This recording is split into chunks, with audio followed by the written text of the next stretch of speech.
नमस्कार साथियों। तो स्टैटिक जीके की इस क्लास में मैं सोनवीर मलिक आपका स्वागत करता हूं। उम्मीद है आपकी पढ़ाई बहुत अच्छी चल रही होगी और रैपिड फायर 19 है ये, जिसमें हम केवल और केवल पढ़ाई की बात करते हैं। लेकिन आज एक चीज और बता दूं, एसएससी जीडी वाले बैच में मैं बता नहीं पाया बच्चों, कल क्लास ऑफ रहेगी। ठीक है, ऑफ रहेगी यानी बंद रहेगी। और बैच वाली भी एसएससी जीडी की, और सैटरडे क्लास रहेगी, मतलब परसों से लगातार सैटरडे तक। ठीक है, क्योंकि कल मैं अवेलेबल नहीं हूं किसी वजह से, पर आपका नुकसान ना हो इसके लिए हम ये करेंगे। तो सैटरडे को आप अक्सर रिवीजन करते हो, तो रिवीजन की बजाय वो कर लेना आप कल, और सैटरडे को आप क्लास ले लेना। ठीक है, चलिए। तो देखो, मणिपुरी नृत्य की बात करें, भगवान कृष्ण के बचपन की कहानियां दिखाई जाती हैं, वैष्णव संप्रदाय से संबंधित है। 3 अलग अलग इसमें शैलियां हैं मेरे भाई, कल हमने पढ़ी थी। लाई हरोबा, संकीर्तन, रासलीला। लाई हरोबा, संकीर्तन, रासलीला। मणिपुर के कितने भाग हैं? तो 2 भाग हैं, जागोई और चोलम। जागोई और चोलम किसके भाग हैं? तो मणिपुरी के हैं। मणिपुरी में कितनी तालों का प्रयोग? तो 64 तालों का प्रयोग है। कितनी प्रमुख शैलियां हैं? तो 3 हैं, लाई हरोबा, संकीर्तन, रासलीला। मणिपुरी की कौन सी शैली राधा और कृष्ण की थीम पर आधारित है? तो भाई रासलीला आधारित है, रासलीला आधारित है। 64 तालों का प्रयोग होता है। 2 भाग हैं, जागोई और चोलम। कितने भाग हैं मेरे भाई? जागोई और चोलम 2 भाग हैं। और कलाकार दर्शकों से सीधे आंख नहीं मिलाते हैं। पोटलोई किसकी एक स्कर्ट होती है? एक पोशाक मतलब। तो पोटली में रखेंगे ना मणि को, तो कहां रखेंगे? मणि को पोटली में रखा जाएगा मेरे भाई। और नट गायन का प्रयोग किस में होता है? मणिपुरी में। नट गायन मणिपुरी में। पोटलोई किसकी एक बेलनाकार स्कर्ट है? तो जो मणिपुरी में यूज की जाती है। और नागबंध मुद्रा, भाई नाग में बंधी रहती है मणि नाग में बंधी रहती है मणि मेरे भाई, याद रखना है। पैना वाद्यंत्र मणि में यूज किया है, पैना वाला मेरे भाई। ठीक है, केलूचरण महापात्र का संबंध किससे था? तो पखावज से था। केलूचरण महापात्र पखावज से मेरे भाई। कुचिपुड़ी का जन्म आंध्र प्रदेश के कुचेलापुरम गांव में, ध्यान रखना है मेरे भाई। तो कुचिपुड़ी आंध्र प्रदेश, कुचेलापुरम गांव।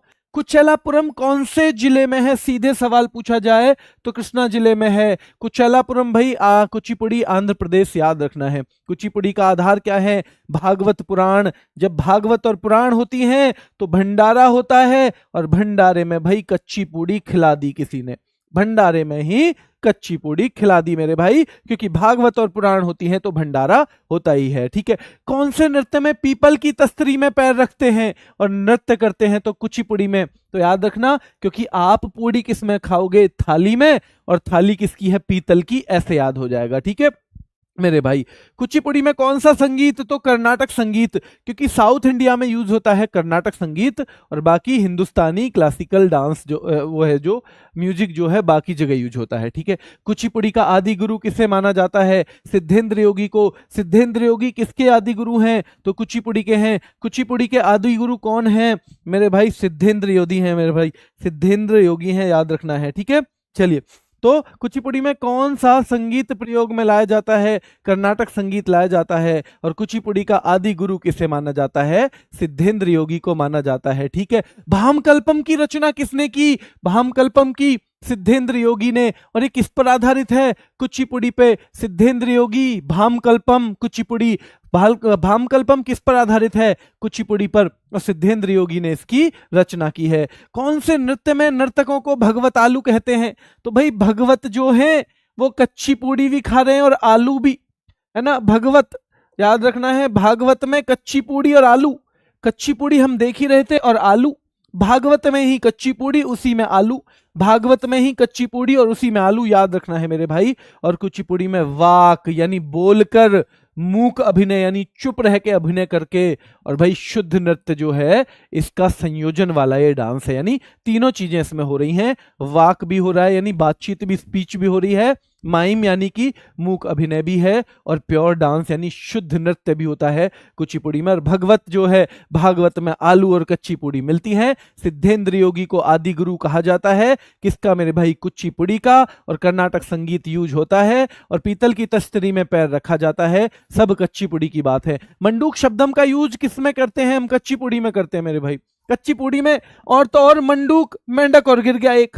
कच्ची पूड़ी की टोकरी में बाकी सब तो था ही, एक मेंढक और गिर गया। भाई कितनी दिक्कत हो गई होगी है, ध्यान रखना है। जलचित्र नृत्यम मेरे भाई, और जलचित्र नृत्यम भी इसमें याद रखना है कुचिपुड़ी में, ठीक है। किस नृत्य के पुरुष कलाकारों की पोशाक को बगलबंदी कहते हैं? कच्चीपुड़ी है ना, बगलबंदी कच्चीपुड़ी, बगलबंदी कच्चीपुड़ी याद रखना है कौन सा है। फिर से देखो, भागवत में आलू भी खा लिए, भागवत में आलू याद रखना है, भागवत आलू कच्चीपुड़ी के साथ भागवत में आलू भी खा लिए। जलचित्र नृत्य में याद रखना है, और पुरुष कलाकार की पोशाक को बगलबंदी कहा जाता है।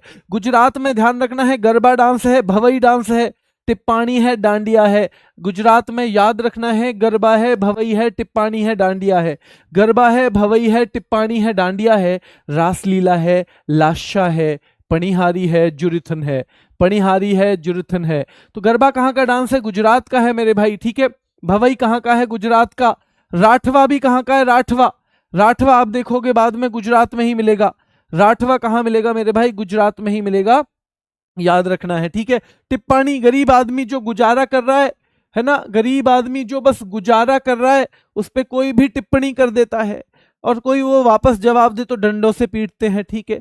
रस लीला, रस लेते हैं उसकी लीला का, तो उसकी लीला का सब रस लेते हैं, याद रखना है। लाशा, कभी कभी तो ऐसे भी मानो कि भाई गरीबी का कारण ही आलस्य होता है, आलस्य, लाशा मतलब आलस्य कर दिया, ठीक है। और फिर पणिहारी और जुरिथुन है ना। और राठवा डांस भी कहाँ का है? गुजरात का है मेरे भाई, ठीक है। विश्व बौद्धिक संपदा संगठन कहाँ है? जिनेवा। जब बुद्धि होगी तो आदमी व्यापार कर लेगा, नहीं कर लेगा?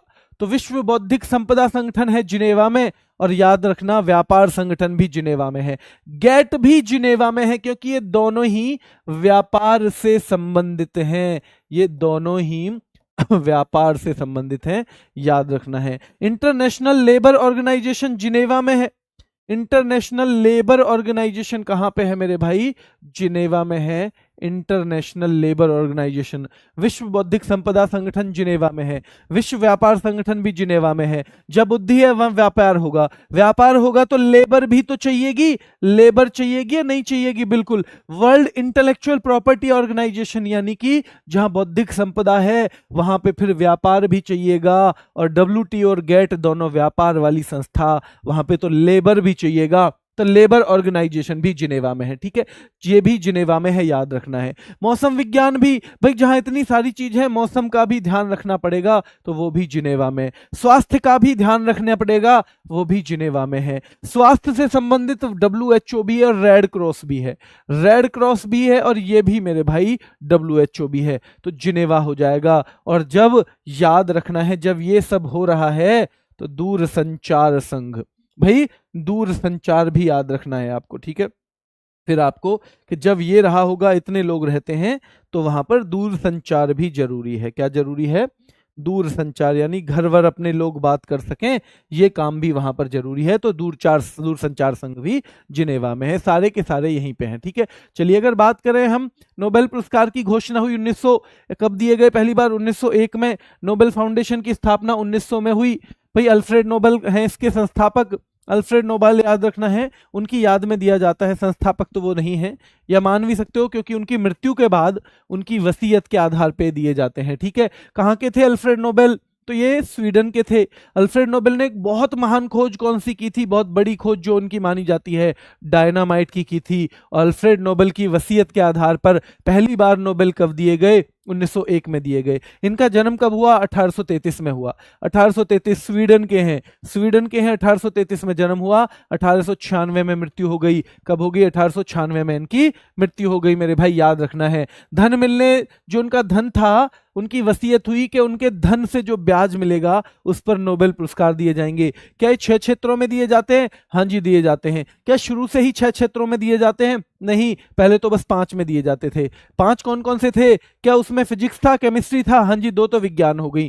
क्या उसमें मेडिसिन या फिजियोलॉजी भी था, चिकित्सा, यानी कि हाँ जी चिकित्सा भी था। क्या उसमें पीस भी था? क्या उसमें लिटरेचर भी था? हाँ जी पीस और लिटरेचर भी था, यानी शांति और साहित्य भी था, ठीक है। तो शांति साहित्य, शांति साहित्य भौतिकी, शांति साहित्य भौतिकी रसायन, शांति साहित्य भौतिकी रसायन, और मेरे भाई चिकित्सा विज्ञान, ठीक है। चलिए फिर कब शुरू हुआ वो बाद वाला जो है, कौन सा?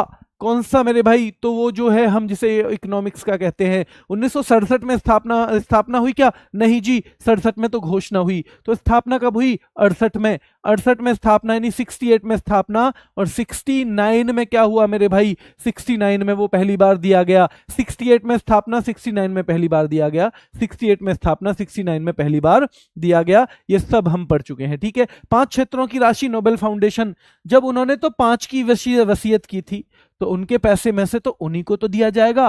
पर बाद में एक और जो क्षेत्र जुड़ा, उसको स्वेरिग्स रिग्स बैंक जो है, स्वीडन का स्वेरिग्स रिग्स बैंक जो है वो देता है। इकोनॉमिक्स के क्षेत्र में जो भी पैसा दिया जाता है वो दिया जाता है, क्योंकि वसीयत को उनके मरने के बाद तो आप नहीं बदल सकते, तो वसीयत याद रखना है। वसीयत को उनके मरने के बाद नहीं बदलोगे तो वसीयत तो उसी हिसाब से चलेगी। यानी 5 क्षेत्रों में उन्होंने कहा था दे देना, 5 में उन्हीं के पैसे से दिया जाता है। छठे यानी इकोनॉमिक्स में 67 में घोषणा, 68 में स्थापना, 69 में पहली बार दिया गया, 69 में पहली बार दिया गया, 68 में स्थापना हुई। याद रखना है। तो नोबेल पुरस्कार की घोषणा कब होती है? अक्टूबर में होती है, और ये दिए जाते हैं 10 दिसंबर को, क्योंकि 10 दिसंबर को ही अल्फ्रेड नोबेल की मृत्यु हुई थी। कौन से अल्फ्रेड नोबेल? वही जो 1833 में जन्मे थे। कौन से अल्फ्रेड नोबेल? वही जो 1896 में मर गए थे। वही जिन्होंने वसीयत कर दी थी, वही जिनकी वसीयत के अनुसार नोबेल फाउंडेशन बना 1900 में, वही जिनकी वसीयत के बाद 1901 में पहली बार पुरस्कार दिए गए, वही जिन्होंने सबसे पहले 5 क्षेत्रों में जिनकी वसीयत के अनुसार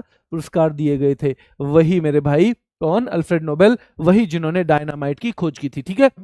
नोबेल की घोषणा, और याद रखना है, अक्टूबर में, और दिसंबर 10 को ये दिए जाते हैं। कब दिए जाते हैं? दिसंबर 10 को दिए जाते हैं।